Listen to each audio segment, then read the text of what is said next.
Assalamualaikum warahmatullahi wabarakatuh. Perkenalkan, nama saya Faisal Hamdi, NPM 2011111138. Saya berasal dari Universitas Bung Hatta, jurusan Hukum, dengan dosen pengampu Dr. Sanijar Febri Haryati, RSH MH.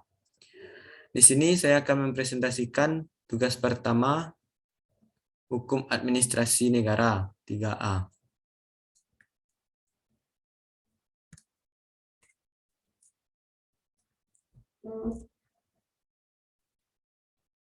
Yang pertama, pengertian perlindungan hukum. Secara terminologi, perlindungan hukum dapat diartikan dari gabungan dua definisi, yakni perlindungan dan hukum. KBBI mengartikan perlindungan sebagai hal atau perbuatan yang melindungi. Lalu, hukum dapat diartikan sebagai peraturan atau adat yang secara resmi dianggap mengikat, yang dikukuhkan oleh penguasa atau pemerintah. Merujuk definisi tersebut, perlindungan hukum dapat diartikan dengan upaya melindungi yang dilakukan pemerintah atau penguasa dengan sejumlah peraturan yang ada. Singkatnya, perlindungan hukum adalah fungsi dari hukum itu sendiri, memberikan perlindungan. Teori perlindungan hukum. Pertama, teori dari Philippus M. Hadjon. Diungkapkan Hadjon, perlindungan hukum adalah perlindungan akan harkat dan martabat, serta pengakuan terhadap hak-hak asasi manusia yang dimiliki oleh subjek hukum berdasarkan ketentuan hukum dari kesewenangan. Lebih lanjut, Hadjon mengklasifikasikan dua bentuk perlindungan hukum bagi rakyat berdasarkan saranannya,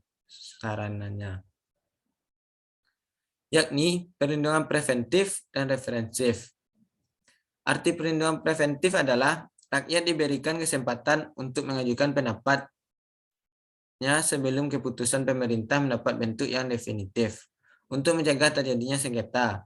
Kemudian, perlindungan referensif bertujuan untuk menyelesaikan sengketa. Perlindungan hukum adalah suatu jaminan yang diberikan oleh negara kepada semua pihak untuk dapat melaksanakan hak dan kepentingan hukum yang dimilikinya dalam kapasitas sebagai subjek hukum.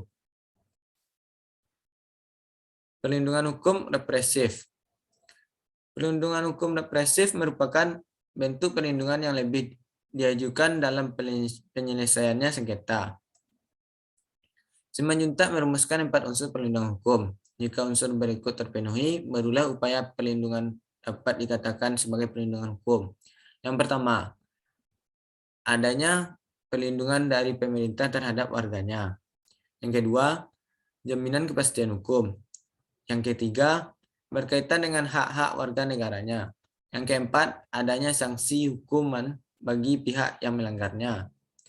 Cara mendapatkan perlindungan hukum.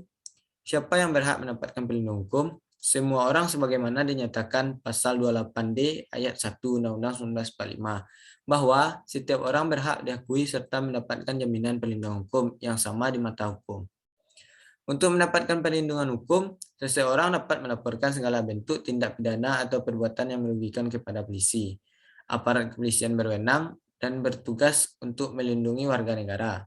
Hal tersebut sebagaimana termaksud dalam pasal 5 ayat 1 Undang-Undang Kepolisian yang menerangkan bahwa Kepolisian Negara Republik Indonesia merupakan alat negara yang berperan dalam memelihara keamanan dan ketertiban masyarakat, menegakkan hukum, serta memberikan perlindungan, pengayoman, dan pelayanan kepada masyarakat dalam rangka terpeliharanya keamanan dalam negeri.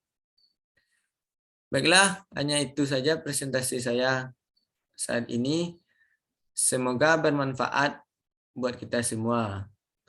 Assalamualaikum warahmatullahi wabarakatuh.